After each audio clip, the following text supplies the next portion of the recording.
Hello fiber friends, welcome to the JillianEve channel. I have something that I really want to talk about with you all today.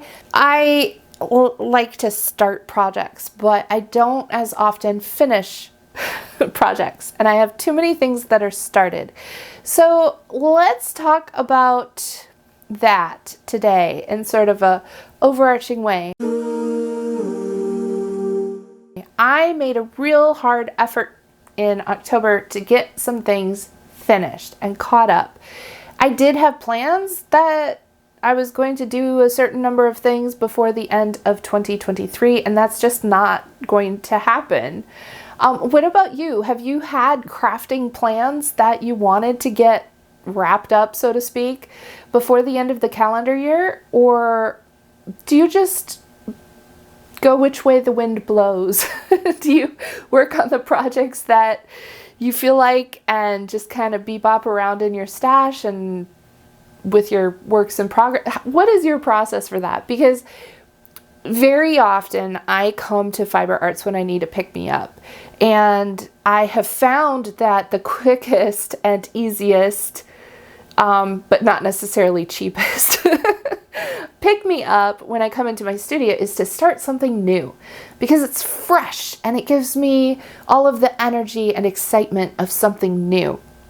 But obviously then I have a problem where I start a lot of new things and I don't finish some of the things I've been working on. So I want to work on that, and I want to do a little better with that. I don't want to disrupt my creative process in a way that would stifle how I work and just the way my brain works and how I function. But I do think that I can rein it in a little bit. And that's okay. I can strive for a little bit more balance.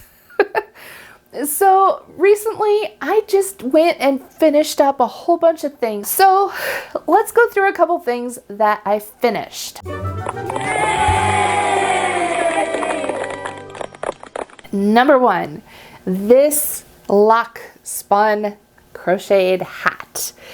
I get asked all the time, what do I do with super textured yarns? And so now I have a project I can show you completed and finished with a beautiful lock spin that I hand spun.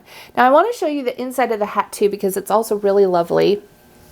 There's the inside of the hat, and you can kind of see the stripes a little better.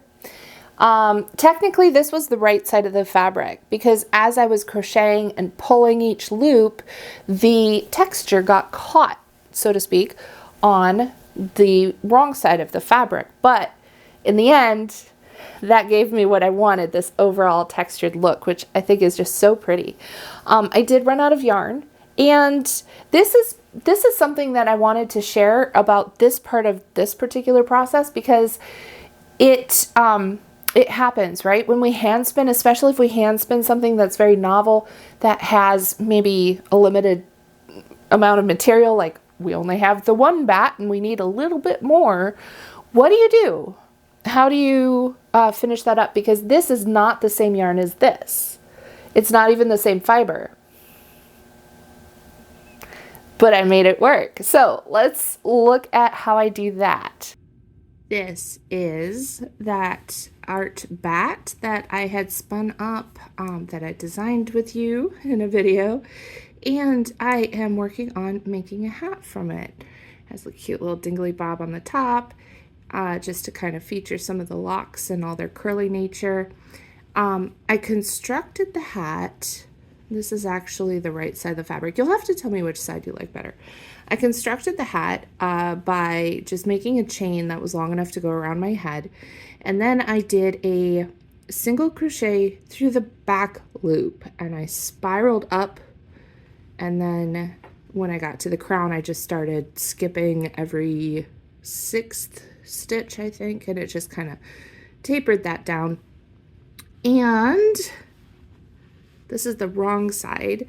The curls end up on the wrong side, because when you're dragging things through those loops, it pushes all the curls to the back. So then when you flip it inside out, you have all this really cool texture all the way around from these locks. However, I have a big head and it doesn't quite fit. It's kind of a bucket hat, but it's just not long enough for me.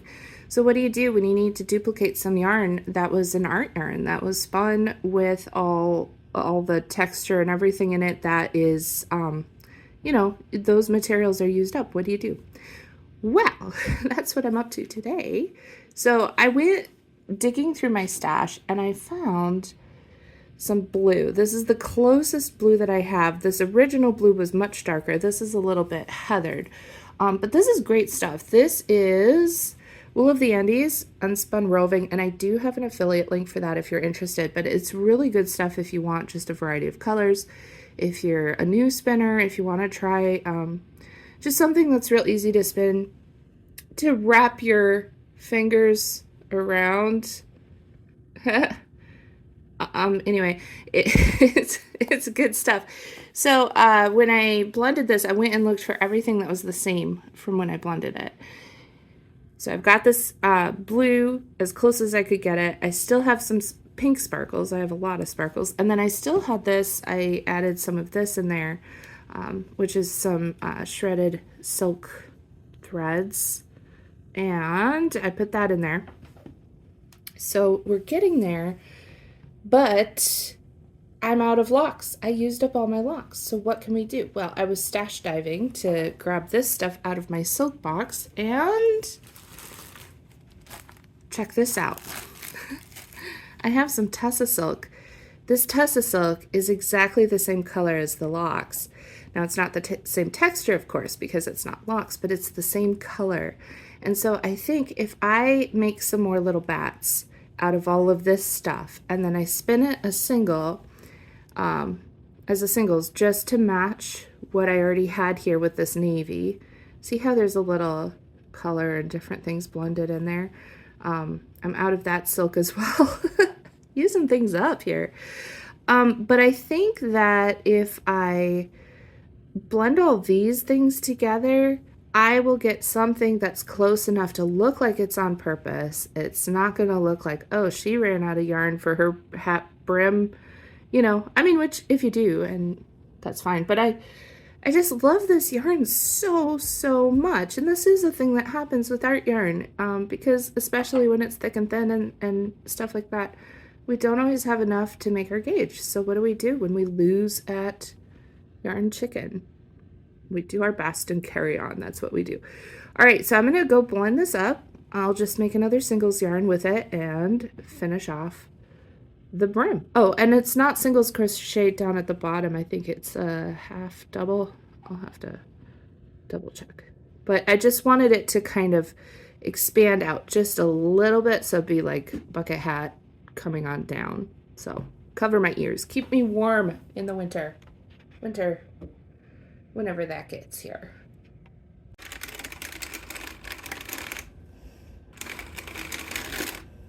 Okay, check it out. I have my bat carded up. What do you think? Hat, bat hat? I think it is pretty close. I think it's amazing. It's gonna make a great brim.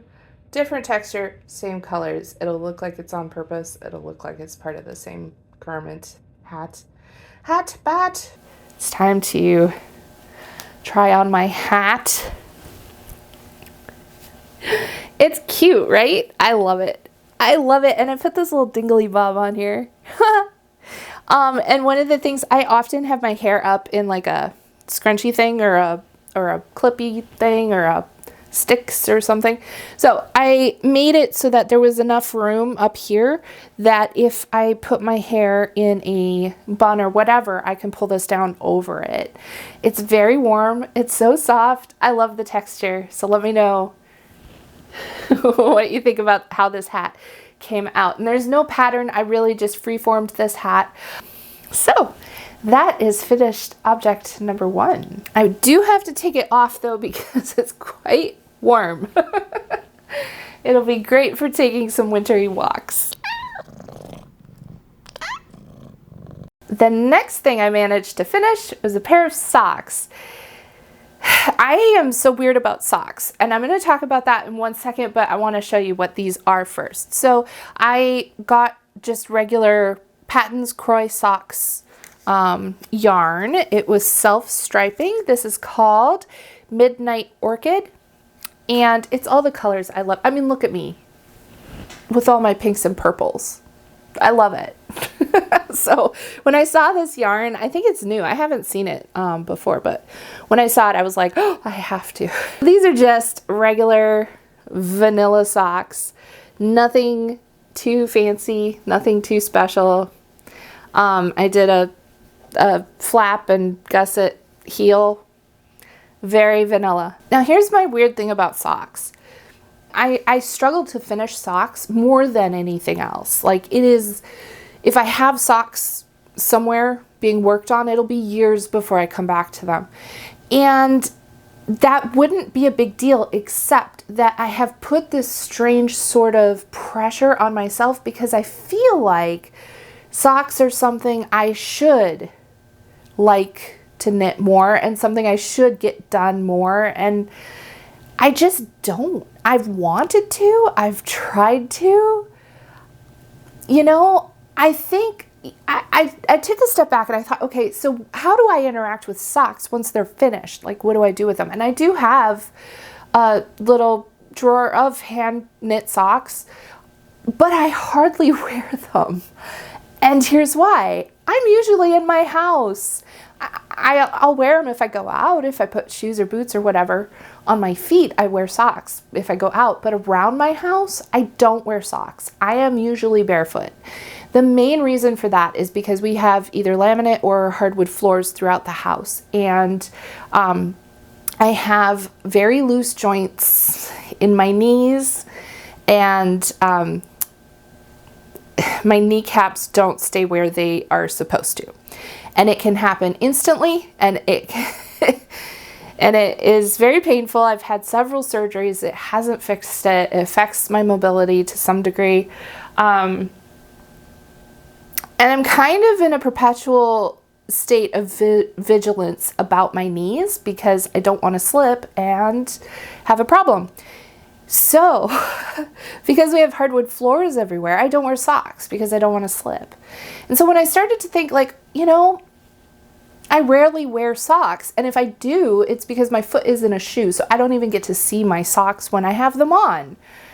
No one else really notices them. Maybe, particularly if I'm doing a video, I might put some on, or if I go somewhere for like a spin together and I take my shoes off to treadle, which I prefer, you know, but otherwise I just don't. And so I think it's time for me to just accept that I take forever to get socks done. And it's not about second sock syndrome. It's about the fact that I just don't love to knit socks. And it's okay for me to spend my time working on other projects that I enjoy more rather than forcing myself to do something that I think I should like more. So, do you have anything that you think you should like that you have, you know, sitting around unfinished that you just don't want to go back to because you actually don't like doing that thing? Let me know. I hope it's not your spinning wheel, but let me know because I can't be the only one who's put a weird pressure thinking that I should like something more than I do. I'm sure there's more of you out there, but I'd love to hear about it. So let me know. Another thing I finished that I said I would finish, it's almost finished. It's not quite finished, but that is, my second iteration of the Forager vest. In my last fiber chatty video like this that I did, I talked about doing the Forager vest by Sew Liberated. I have the pattern somewhere. I don't know, the instruction thing. Anyway, magic. So I made it. It's technically, it says one size fits all, but it has some adjustments you can do to widen the back. But I still felt like the front pieces were too, it's not meant to close in the front. It's meant to be open and just worn very drapey, but I still felt like I just wasn't loving how it was. So I treated that first one like a wearable mock-up, nothing wrong with that, and I do wear it, but I wanted something that I could maybe put a clip in the front, so I got this beautiful, beautiful linen on Etsy, and I have done the adjustments to upsize the Forager vest. So here's what my outfit is today. Here is the Forager vest. I'm wearing it over a dress from Wool, and they pay living wages to the garment workers, and the merino wool comes from non-museled flocks that they have a full track of their supply chain, and I really love that. So anyway, the vest that I'm wearing over it, I haven't put the pockets on yet because I need some advice. As you see, there is kind of a, you know, an angle here, which is expected because I increased the front pieces by just kind of doing more of this. So of course that puts an angle on it. Now, do I want to put a pleat like so? Obviously a little better, you know, nicely figured out. But do I want to put a little pleat so that it kind of levels that out? But it would definitely disrupt the flow of the pattern. Or do I want to just leave it sort of like this sort of little A-frame flare out here and then angle here? Like, what do you think? What would you do? Whenever I have that decided, I will pop on the pockets. Nice big pockets, which again, if I do that pleat, we're going to have a disruption in the pattern and then another one for the pocket. Or maybe I'll put the pleat, not pleat, dart. Oh my goodness. Have you already told me I mean a dart? I say those words wrong all the time. I don't know why I do that. Okay, but I could put the dart under the pocket and that would lift it up, and then there'd only be one sort of change in the fabric pattern. That might be the way to do it. So now I can finish this vest, but it is wearable at this point. All of the seams so far all around are finished. I did use French seams because I think that's nicer, and I'm very proud of my sewing on this one. I have really lovely straight lines of stitching, and that makes me happy because it's very satisfying. And yet we have another finished project. Ta-da! Look at how this turned out. If you watched my sad mushroom video, the mushrooms aren't sad. The mushrooms are delicious.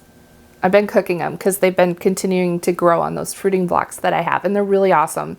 I do have an affiliate with North Spore, so if you want to check out growing your own mushrooms, I'll have that down below, all the disclaimers and things. But the mushroom varieties I had did not dye my wool, so I did, which was my backup plan all along, was to dye the wool with madder if the mushrooms didn't do anything, and they didn't. So this is now dyed with madder. This is beautiful, vibrant, bright orange. And then this one here, it's a little bit darker because I had put some iron in this. That didn't make it into the final cut of the mushroom video, but I did add some iron to some of it to see if I could shift any of the mushroom color a little bit darker, and it didn't work. But the iron was still in the mordanted wool, and so when I added the madder, it saddened the color. That's what it's called when it kind of gives it like a deeper tone. It's beautiful.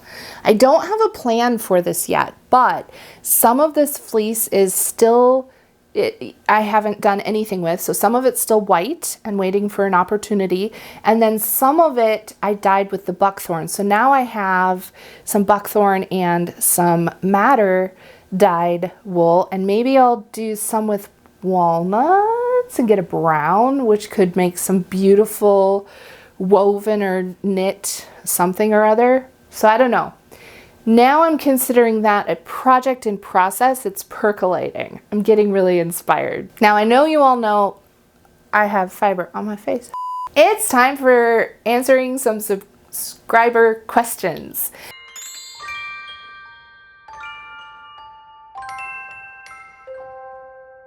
I love to answer your questions. I get so many questions that I just don't always have time, so I apologize if I don't get to your question.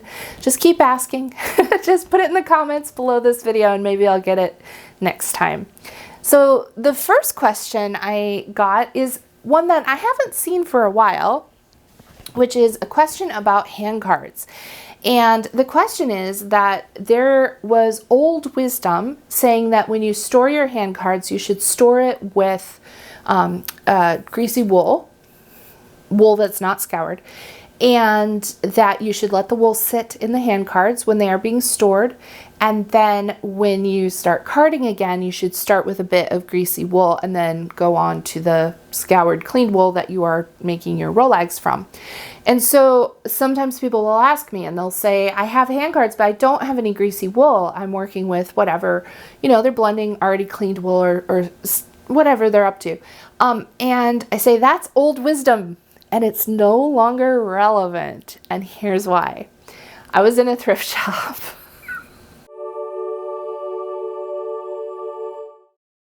Because I was. And I found this single, lonely, old hand card. And I got it for not very much. It was like $5. So I wanted to have it as an example of what hand cards used to look like. This one is just barely hanging on there, and so I'm going to give you a close-up look here. What you will see is this leather backing, and it's crumbling. I can't bother these very much at all, or they're just going to crumble and fall off. But the backing behind the tines is leather, and then the tines, you can see how long they are. They're not very long, and they are very rusty. These tines are set into that leather backing, and then it has another strip here laid on top of it to attach it, so that is nailed into the hand card. So you can see how this very old hand card was constructed. It has a hole in the top of the handle that's also well worn, and so I think this was put there by its original owners, maybe to hang it up on a nail or something on the wall. And the handle is absolutely worn smooth. It's just a really beautiful old piece of textile equipment, and it's in my collection now, so it can be with us from the mantle because it's never going to card wool again. It's in retirement. And so the reason that you would have greasy fleece here is that that would keep the leather from drying out. It would keep the leather supple so it wouldn't crack, so the tines wouldn't fall out. And that's no longer necessary because these are my modern hand cards. These are made by Shacked. These are my cotton hand cards. I do have Shacked hand cards in my shop, which, while we're on it, the shameless self-promotion, I have stickers, some cute sheep stickers. I still have some fibers available from my last shop update.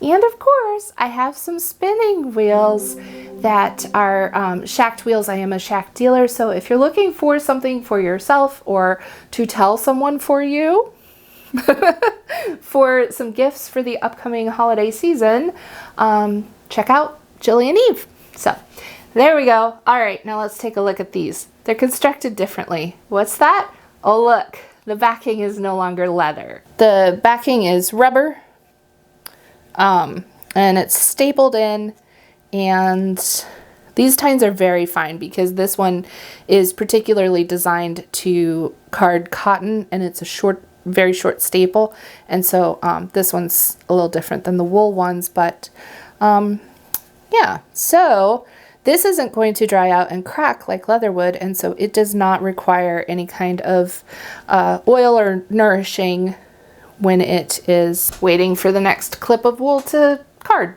or cotton in this case. So that is the reason that you don't have to worry about having greasy fleece for your hand cards, because it's just no longer necessary. The technology has changed.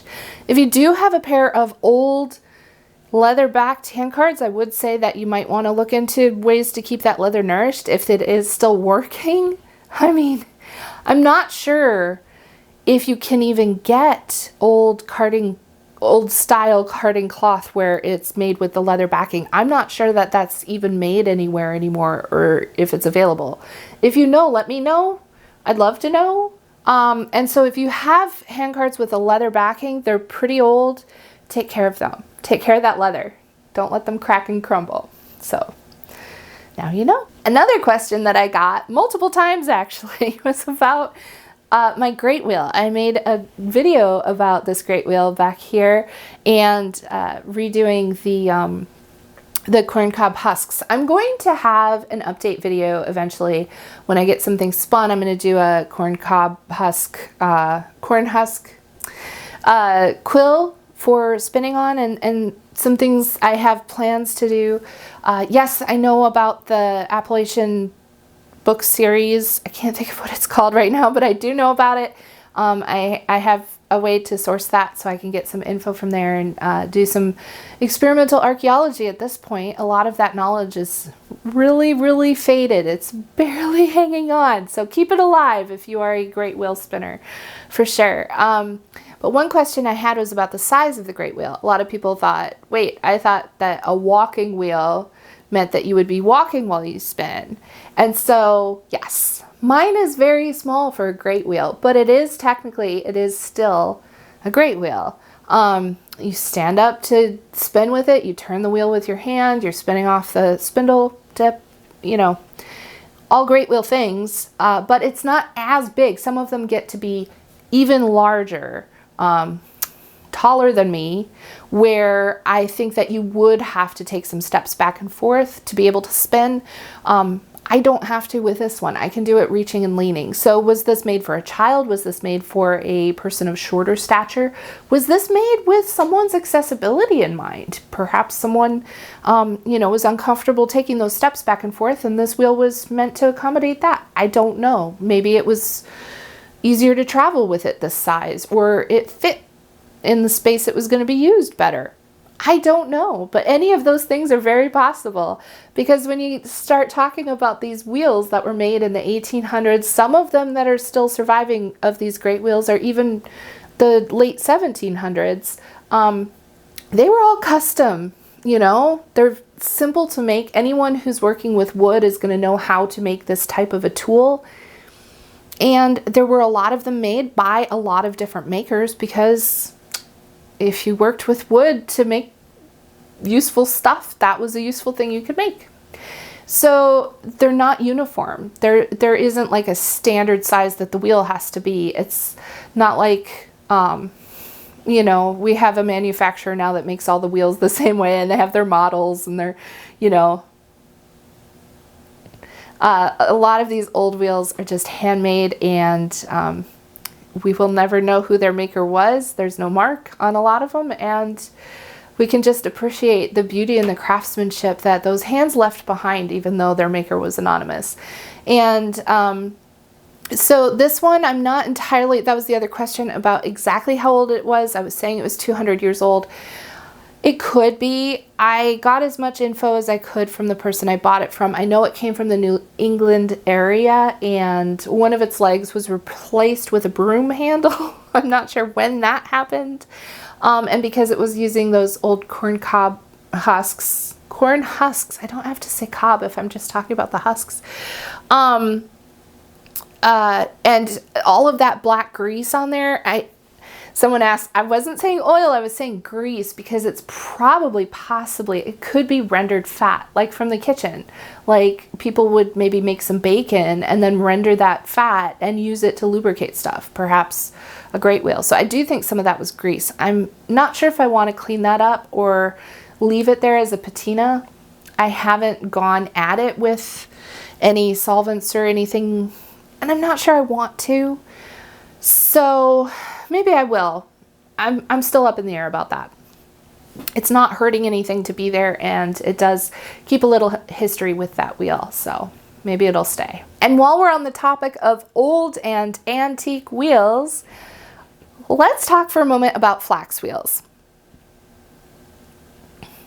I have a lot of people messaging me, and I understand why. I do, asking me about wheels that they have found at antique shops or yard sales or in the family attic or barn or what have you. And so people are asking me, what kind of wheel is this? Who's the maker of this? You know, I can't find any markings on it. What is it? What is it?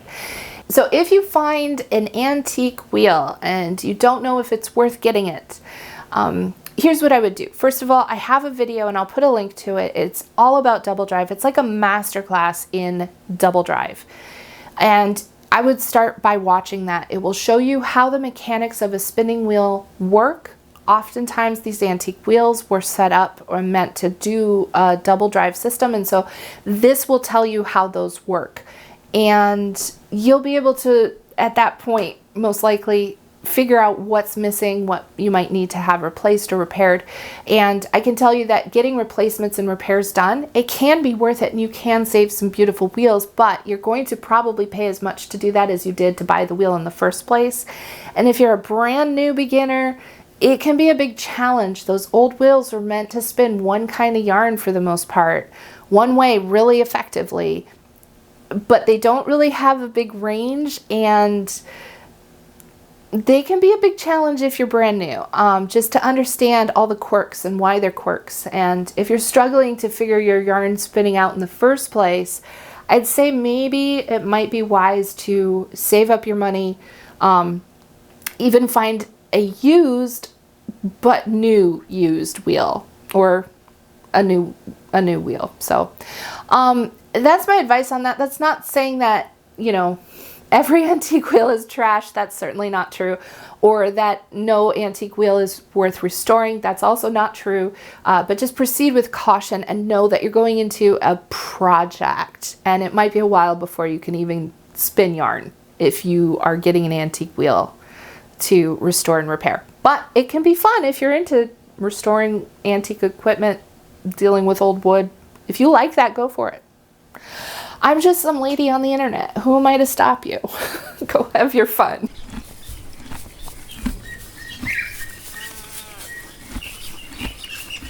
All right, friends, I have saved the best for last. So if you are still here with me, if you are still watching with me, then you are the second to know after my patrons already found out. I am putting together a JillianEve Abby Franquemont trip to Peru, and you can join us. There is a limited number of spaces. We will be going next October. So the arrival date to Peru will be the 5th, and then we will have an option for a 7-day trip or a 14-day trip. We will have all kinds of things to do. I mean, all kinds of things. This trip is going to be focused on spinning and weaving and fibers. We are going to take a look at textiles. We're going to see traditional indigenous dress and the different significance of different motifs and patterns in the woven textiles, like that one right over there. That's from Peru.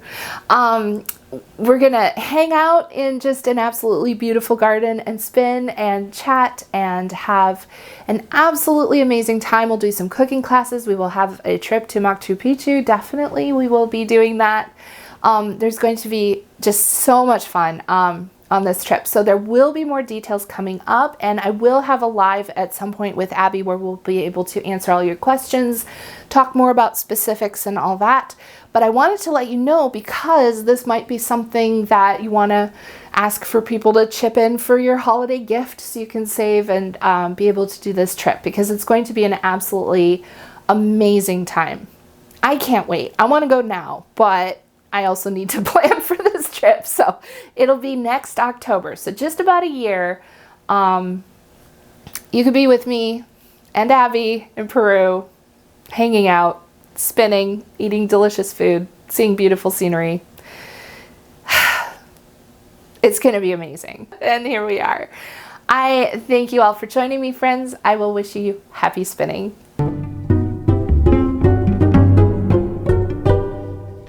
Thank you.